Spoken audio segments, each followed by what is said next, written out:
Olá pessoal, tudo bem com vocês? No nosso vídeo de hoje da disciplina Gestão de Obras, vamos conversar brevemente sobre precedência das atividades. Foi um tema que já foi um pouco abordado aqui nas aulas anteriores, certo?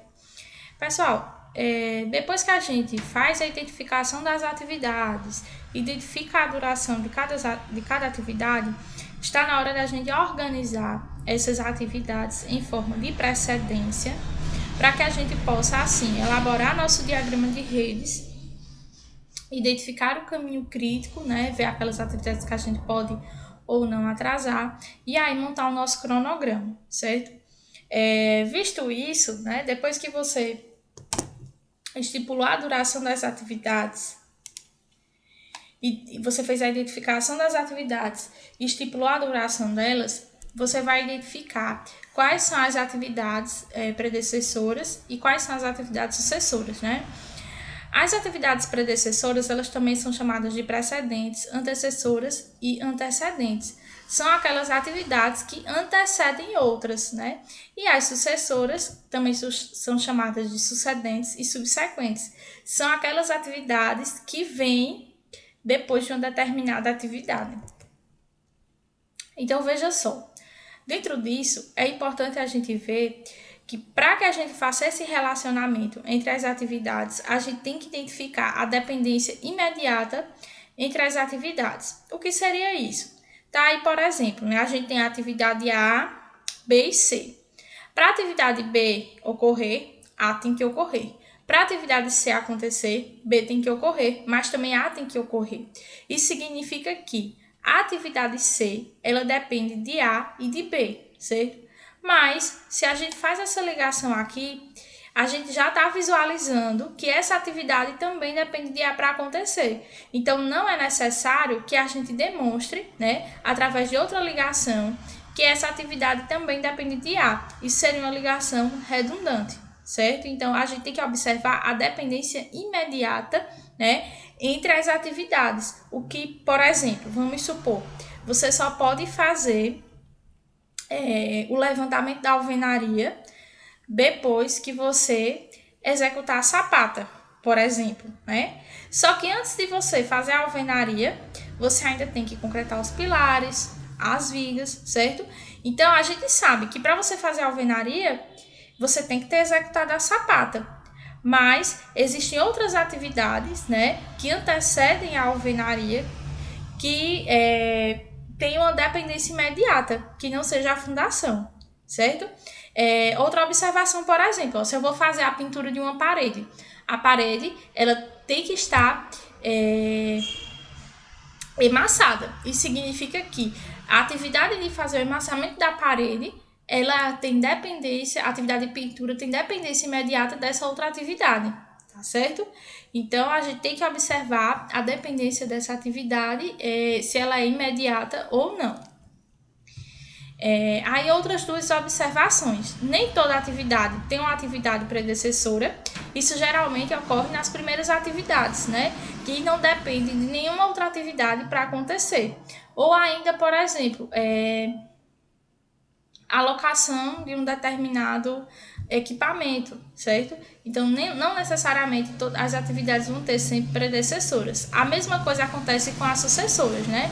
Nem toda atividade tem uma atividade subsequente. Isso ocorre lá quando a gente está terminando nossa obra nas últimas atividades, né? Elas findam o cronograma da nossa obra, então nem sempre elas vão ter uma atividade sucessora, certo?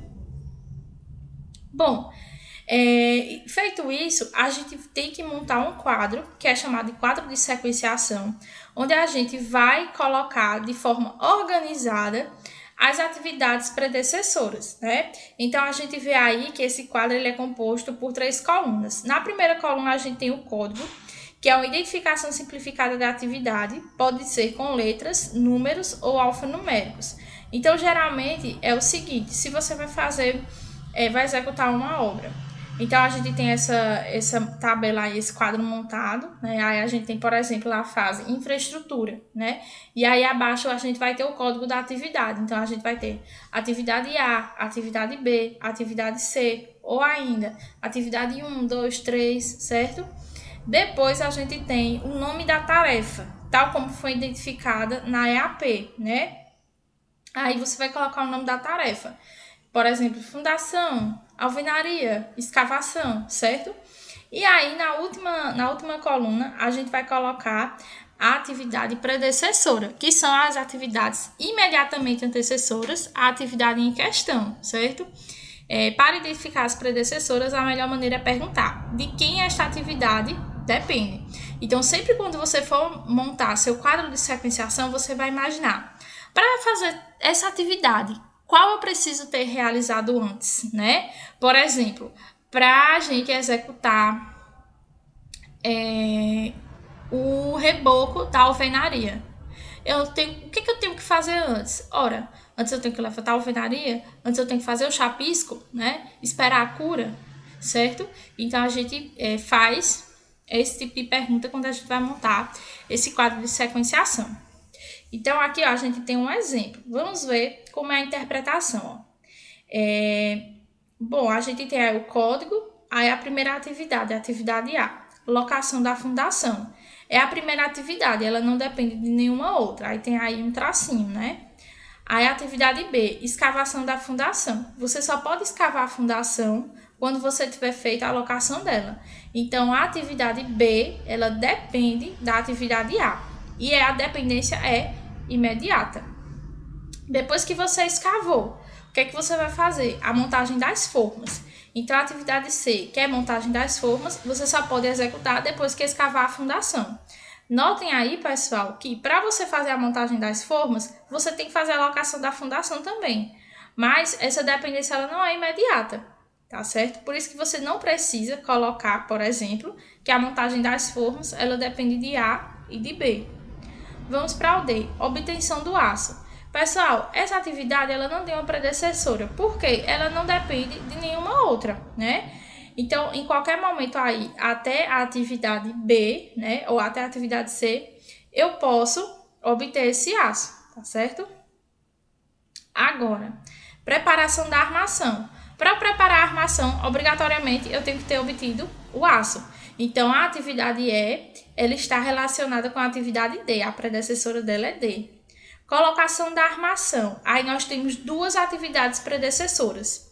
A C, que é a montagem das formas, e a E, que é a preparação da armação, certo? Então, você só pode colocar a armação se você tiver com as formas montadas, né? E se você tiver com a armação preparada. Depois, mobilização da betoneira para concretagem. Pessoal, você pode mobilizar a betoneira em qualquer momento, né? Claro que esse momento, né, desde que esse momento seja antes da concretagem. E aí, por último, a concretagem. A gente tá vendo aí que as predecessoras são as atividades F e G, por quê? Você só pode fazer a concretagem se você tiver a betoneira, certo? E também depois que você colocar a armação. Obviamente, ó, novamente, aí de novo a gente vai perceber que para a gente fazer a concretagem, a gente tem que ter feito todas as outras atividades antes, né? Mas ela não vai ter uma ligação imediata com essas atividades, apenas com a atividade F e a atividade G, certo? Então, é bom a gente perceber isso para que não haja redundância, tá certo? Principalmente na hora da elaboração do diagrama de rede. Nós temos a opção também de fazer esse quadro de sequenciação com as atividades sucessoras, mas eu acredito que é mais fácil, né, até por intuição, a gente fazer com as atividades predecessoras, porque aí a gente vai fazer aquela pergunta que eu falei no slide anterior. Para fazer essa atividade, eu dependo de quê? De que eu preciso? O que eu preciso ter feito antes? Mas aí eu trouxe esse quadro aqui, ó, que mostra o desenvolvimento, né, da mesma atividade, né, que é a concretagem da fundação, só que ao invés das atividades predecessoras, nós temos aí as atividades sucessoras, né? Então, por exemplo, ó, locação da fundação, qual é a sucessora? Escavação. Para escavar a fundação, o que é que vem depois? Aí muda a pergunta, né? Na outra tabela a gente se perguntava assim, o que é que eu devo fazer antes? E nessa a gente vai fazer a pergunta, o que é que eu vou fazer depois, né? Então eu sei que a primeira atividade é locação da fundação. Depois, o que vem? Escavação da fundação. Depois, montagem das formas. Depois, obtenção do aço, né? Então, sempre tá vindo aí, ó, a sucessora. Quando eu obtive o aço, aí eu posso ir preparar minha armação. Quando a armação estiver preparada, eu posso ir posicionar ela lá na minha forma, certo? Depois que ela tá posicionada, eu mobilizo a betoneira, né? Então, a gente tá vendo aqui, ó, que colocação de armação e mobilização da betoneira, elas são predecessoras, né? A atividade de concretagem vem logo depois delas. O contrário, né, que a gente viu lá. Na outra tabela, a gente via que a concretagem dependia de FG. Nessa situação, a gente está vendo que a sucessora, né, perdão, pessoal, a gente está visualizando aí que depois da colocação da armadura e mobilização da betoneira vem a concretagem, certo? Então, eu acredito que seja mais fácil a gente analisar através das atividades predecessoras. Bom, e aí, em relação à dependência das atividades, né? A gente tem alguns tipos de dependência. Primeiro de tudo é a dependência mandatória. A dependência entre duas atividades, ela vai ser mandatória ou de lógica rígida, quando a ligação entre essas duas atividades é obrigatória e é fisicamente impossível você executar uma sem executar a outra, certo? Aí alguns exemplos: pilar e sapata.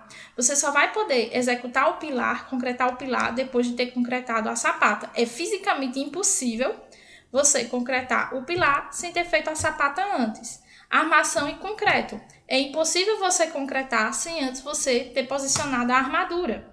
Chapisco e alvenaria. É impossível você fazer o chapisco sem antes ter levantado a alvenaria, certo? Então, essa é a dependência mandatória. Aí, dentro disso, a gente tem a dependência mandatória contratual e a dependência mandatória externa. Então, por exemplo, nessa contratual, o exemplo que a gente tem é o seguinte: uma área ela só pode ser liberada para o construtor depois que ela foi desapropriada, né? Já essa dependência mandatória externa é que depende de fatores externos para acontecer. Por exemplo, para fazer a movimentação de terra de um determinado terreno, antes eu preciso da liberação de um alvará, né, ou uma licença ambiental permitindo fazer esse serviço, tá certo? Então, ainda tem esses dois tipos de dependência mandatórias. Vamos para o próximo. Tem a dependência preferencial. A preferencial também é conhecida como arbitrada, discricionária ou de lógica fina. É uma dependência que ela é criada a partir da conveniência da equipe que está executando o projeto em função do plano de ataque da obra. Essa dependência, ao contrário da dependência mandatória, ela não é obrigatória, certo? Porque o vínculo criado entre as duas atividades é definido, mas existem outras sequências aceitáveis. Ou seja, não é uma coisa fisicamente impossível de você fazer como o outro. Por exemplo, né? Você fazer a execução da alvenaria. Vamos supor que você está fazendo a alvenaria de um prédio de 4 andares, né? Aí você esperou a cura lá da estrutura, tá tudo certinho. Aí você vai começar a fazer a alvenaria e começa, por exemplo, do terceiro pavimento, né? E aí você poderia ter começado do primeiro ou do segundo. Então, você vai pela lógica, né? A lógica é você começar do primeiro, mas aí você começou do terceiro, certo? Então, nessa situação aí, não é fisicamente impossível você executar o terceiro antes do primeiro, certo? É mais ou menos essa a lógica desse tipo de dependência, certo? É uma coisa definida através da conveniência. Bom, aqui a gente tem outros tipos de dependência que eu vou falar rapidamente com vocês, né? Essa primeira é a ligação término-início. É quando, para iniciar uma atividade, obrigatoriamente eu tenho que ter terminado a outra, né? E aí a gente tem esse primeiro caso, em que isso acontece de forma simultânea. Por exemplo, simultânea não, imediata, perdão. Por exemplo, terminei a atividade A, já posso iniciar a atividade B, certo? Existe essa outra opção, que é essa aqui da direita, né? Que é a ligação término-início mais 5 dias. Por exemplo, né? Eu terminei a atividade A, mas para começar a atividade B eu preciso esperar 5 dias. Esse é o caso, por exemplo, de alguma atividade que envolve o tempo de cura do concreto ou da argamassa, né? Então, por exemplo, para poder, vamos supor, fazer a pintura da parede, eu tenho que esperar a argamassa de revestimento ter o seu tempo de cura. Então, é uma dependência entre as atividades? Só que ela não ocorre de maneira imediata, né? Assim que termina uma, eu não posso começar a outra. Eu tenho que ter esse tempo aí, tá certo? Aqui a gente tem esses outros tipos, né? Quando as atividades, elas podem iniciar simultaneamente, né? Ou ainda, elas podem ocorrer de forma simultânea, ou e ter uma defasagem. E aqui a gente tem um quadro, né? Resumo dos tipos desses outros tipos de dependência, né? Aquele primeiro que eu mostrei, ó. Término, início. A tem de terminar para B poder iniciar. A segunda que eu mostrei, ó, início e início. A tem de ser iniciado para B poder ser iniciado também. Término, término. A tem de terminar para B poder terminar também. Ou ainda, início, término. A tem que ter iniciado, a atividade A tem que ter iniciado para B poder terminar. Certo? Ai, passou, né? Bom, pessoal, bem simples, né? Bem intuitivo. Era isso que eu queria passar para vocês hoje. Na próxima aula, a gente já começa a montagem do nosso diagrama de redes, né? E é isso. Até mais, pessoal. Tchau, tchau.